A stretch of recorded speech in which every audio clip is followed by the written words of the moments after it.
Good evening. Day 48, June 29th, 2017. Today's weight is 484, 11.2 pounds. So this morning, or I should say late last night, I had trouble sleeping. And I got sick. Interestingly enough, when I did the video last night and went to bed, I had an enormous pain. And I had to run to the bathroom, and I almost didn't make it. It was that bad. I don't know what happened. Sometimes the pill acts up, or sometimes something goes haywire, but it did. But it did affect me throughout the night. I went to the bathroom several times. I did wake up at 3 and going, okay, why am I waking up at 3? I'm taking the medication I should be, and I should be sleeping. Again, it's a lot of the, it's a lot of the stress and everything that's going on around right now. Excuse me. So that does affect me in a bad way, but I'm pushing through. So this morning, I got phone calls regarding the interview tomorrow, this morning from St. Louis, and they're basically saying, yes, you're the guy, they want you, this is a formality. If you really screw up the interview on Friday, then it's your fault or whatever. I don't know. I've been to interviews where it sucked. The interview sucked. I didn't know, and I got the job, and it was a great job. Interviews, I went in there, and it was fantastic, and nothing happened. You know, case in point, Walgreens, with all the crap that's going on there. Imagine. Anyway, but we're at the point now. Like I had said yesterday, I had basically given myself till May 26th to find something, or I would have to move home with my father. But her circumstances are it's a no starter. It can't happen. I need to be here or in a place where I can have a job, so I have to find work, and that's what I'm doing. And so then today I had the interview with the American Medical Association. It went very well. Being it's a holiday, the chances of having a second interview this week are very slim. More likely to be next week or week after. They're looking for, I think it's the 17th start date. I think it's the 17th. I don't know. But point being is, it's a long way off. But if I have a guaranteed start date of the 17th, I'm good. St. Louis, it's start date of 7/10 or earlier. They really want somebody right away. And I must have said something really nice because they like me. And it pays more than this other job. But again, it's not about the money. It's about the shitload of money. Just kidding. No, it's about getting a job, regardless. Because again, I'm barely keeping everything on right now. I have no food at all. I eat. I bought some food. I make the food, and now I'm down to nothing. I have nothing in the refrigerator again. You know, I know people are gonna go, why are you telling people this? Well, it's the truth. You know, what do we need to do? This is reality. You know. Things got screwed up, basically.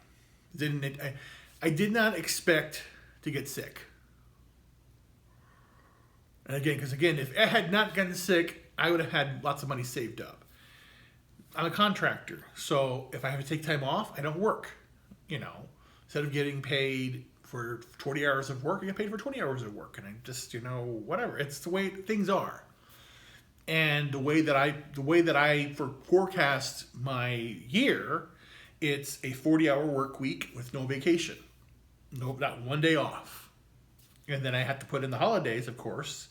That screws it up because it throws everything off by, how many 10 days, 10, 12 days, whatever, how many days of holiday. And then, but on top of that, if I have to take off, I have to go to the doctor, I have to do this, I have to do that. And I tell them, hey, I have to go to the doctor, I have to do this. But again, it's kind of embarrassing in the sense where when you tell somebody I need time off on a Friday or a Monday or whatever, family, whatever, it's fine. Going to the doctor, they start to question. And maybe, I don't know what happened, I'm just saying. I did all my work, never got anything late, turned anything on time, made every deliverable. Regardless, but the fact now that I'm doing this protocol, taking the medication, eating right, I gotta take it to the next step. And these last 4 months, really, even longer, I should say. March, April, May, and June. 4 months, yeah. 4 months of struggling, but be able to keep the lights on still. Cue the light turning off. Just kidding. 4 months keeping the lights on, but still struggling in everything had been going on. So it puts perspective into things about your life and what you want to do in the next thing. Again, where I am now and what is this is a temporary place. It's not permanent. It's not permanent. Permanent is me in a house with a beautiful woman and happiness. That is what that is the goal. That is what I want. So everything is, again, everything is building towards that. I'm not going to buy a house and then magically have somebody show up. Then I just be by myself and I'll just do whatever I want to do, But right now, everything is geared toward a future with somebody as opposed to being alone. That's why everything is IKEA. Everything's temporary. There is nothing on the wall. All my photos I would display are on a computer. They're not shown because there's no one here to show it to, and there's nobody here that is going to see those photos until the time is right. It's not shown. It's a secret. So that's how it works. Be that as it may, this job is important because it puts me back in control of everything. It's a good paying job if I get it. Both of these jobs pay well, I should say. One pays a little more, $5 more an hour than the other one, but I have to move for that one. And that is going to hurt me a lot for having to move. But I'm still contemplating. Do I keep this place and have a place down there, or do I totally move everything down there? Or if I keep this place, then I could, use it as a weekend retreat here to do things and have our business meetings here and do stuff here and relax. And this is like a sanctuary to stay away. But again, it's the expense to stay here and the expense to have a place down in St. Louis is double the expense. So it's a waste of money. I have to figure that out if it's viable. Option 2 is move everything down there. But again, when I'm in St. Louis, if I'm in St. Louis working, I'm going to be working. It's not going to be it's going to be a happy time because I'll be making money and working. It's not going to be a happy time because all I will be doing is working. There's something else to do.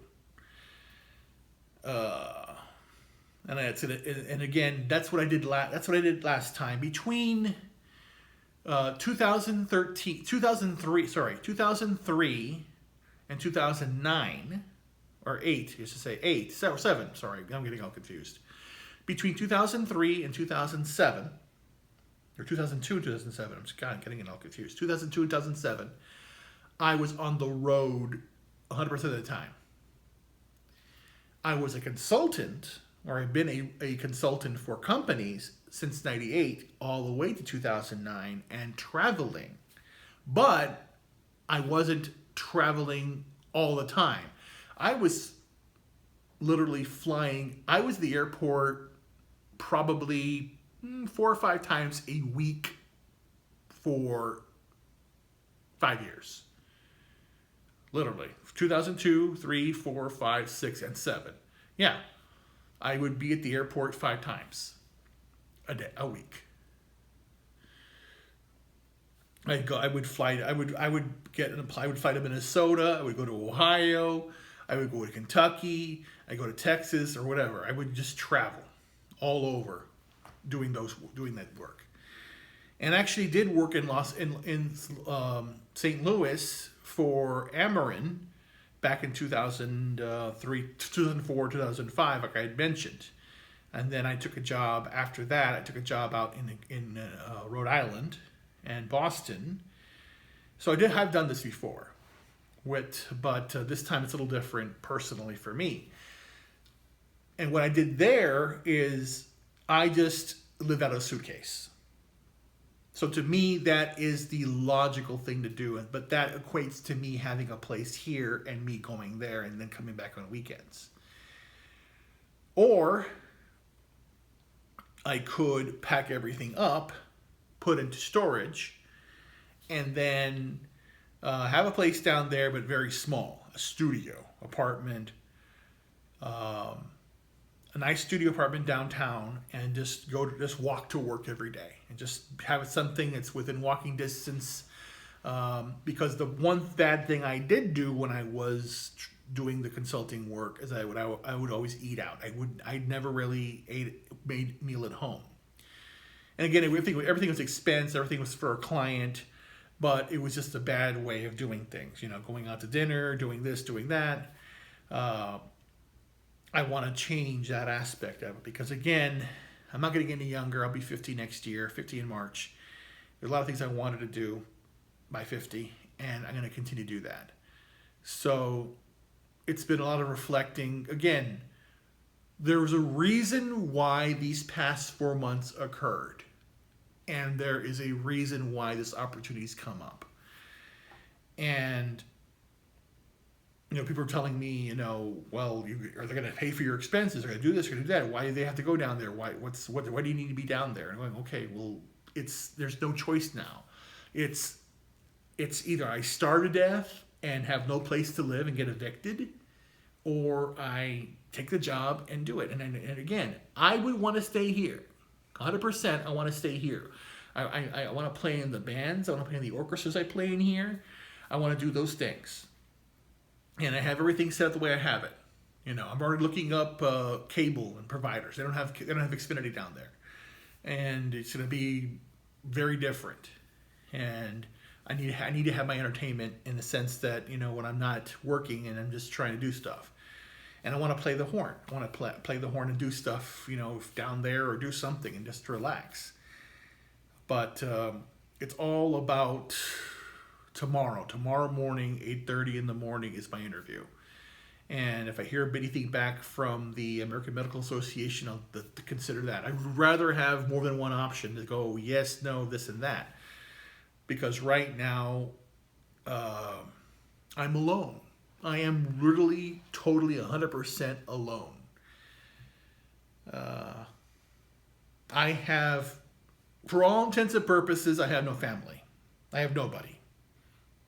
And yesterday and today, I've come to the realization of that, and I don't feel anything at all. Nothing bad, nothing good. It's just an indifference. It's just, it is what it is, and I accept it. There's a calm acceptance of the fact that I am alone in this regard of having no family.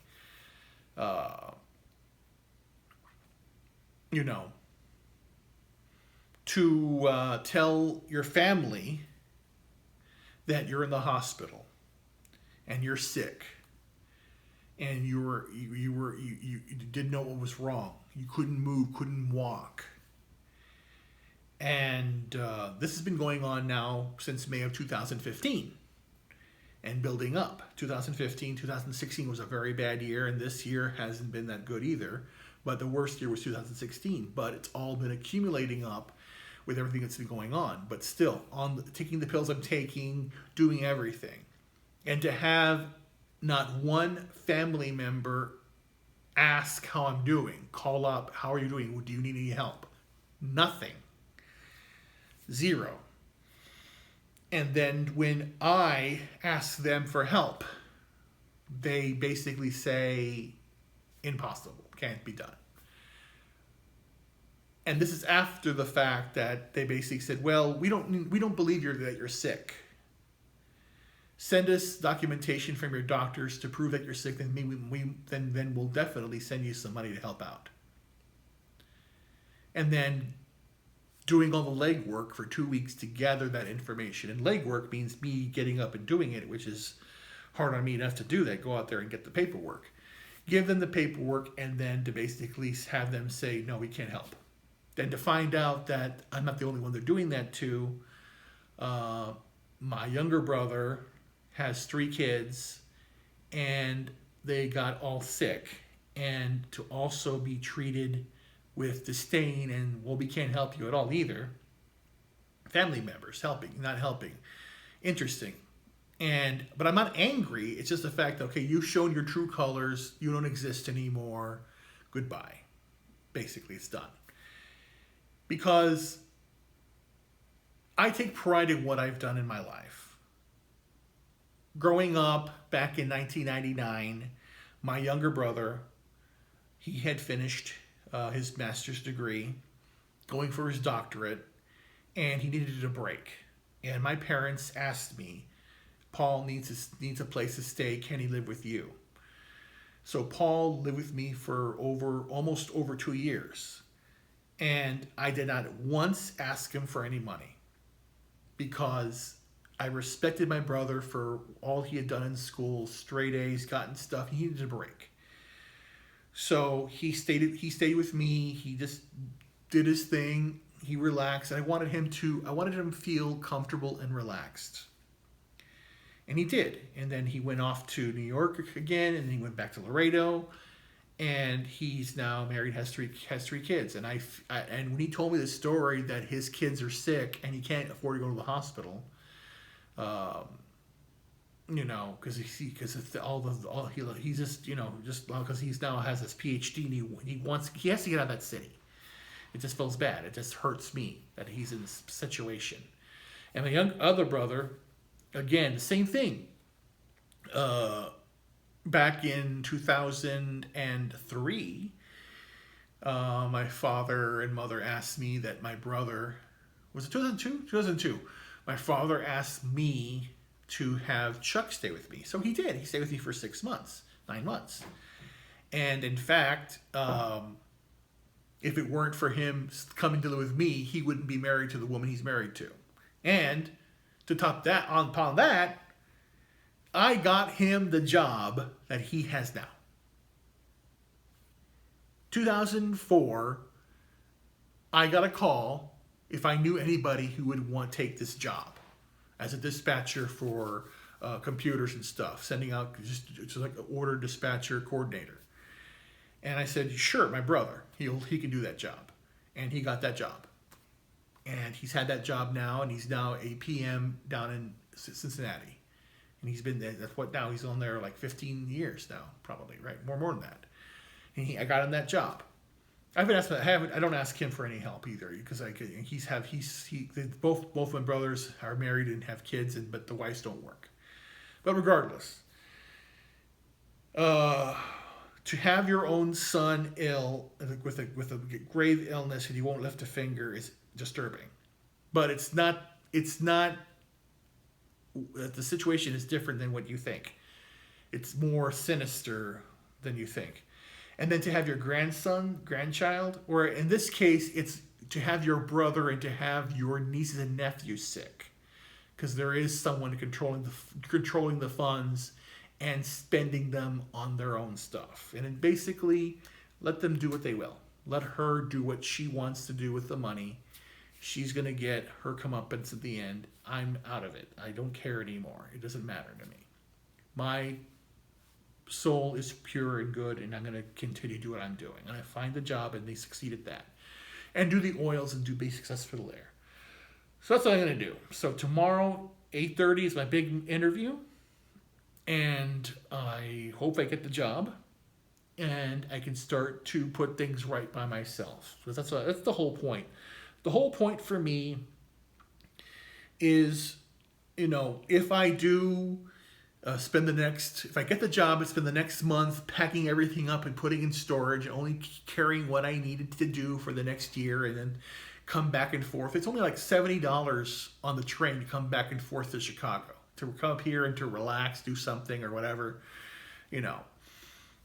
And if I do, rent this out, sublet it if it's possible or whatever, I'll just figure something out. Because again, I would like to have this nice place to relax here and just to decompress. It's very quiet and very tranquil here. But again, everything is a means to an end. In the long run, I do want to be in Arizona. I want to go out there and live out there, and that's where I want my house. That's where I want my family, my home, my love to be. In Arizona. But, it's always been like that. I've loved Arizona for a very long time. But regardless, tomorrow's an important day, and we'll see what happens. And, just it's the lessons of the last 4 months have taught me a lot, and I've learned a lot. And I know now that the only person I can depend on is myself, and I know I have to do things alone. And people don't respect, or the people that I expected to respect or show some respect don't, and the people that I would want to count on haven't committed to be doing anything yet. So, I'm waiting for that. It's all a waiting game. But again, as I wait, I am taking action, eating right, exercising, doing right by me. Because I don't live in a pigsty. I live in a nice place. I take care of myself here in this regard. I do everything I can. So I'm going to continue to do that. So that's my goal. Continue to do all I can to better my life. And continue to take the medication. Because again, my goal is to get off this medication. My goal is to change my life for the better. And it's, again, this past 4 months, this past year, these past 2 years, this past 9 years has all been building up to this point where I need to take control. And if so be it. If I get a job, I'll be grateful to have a job, and I'll work really hard and do my best to get the job done, and do every day to get the job done, and do everything I can. I'm going to do that. But anyway, talk to you soon. Have a great day. I love you. Bye.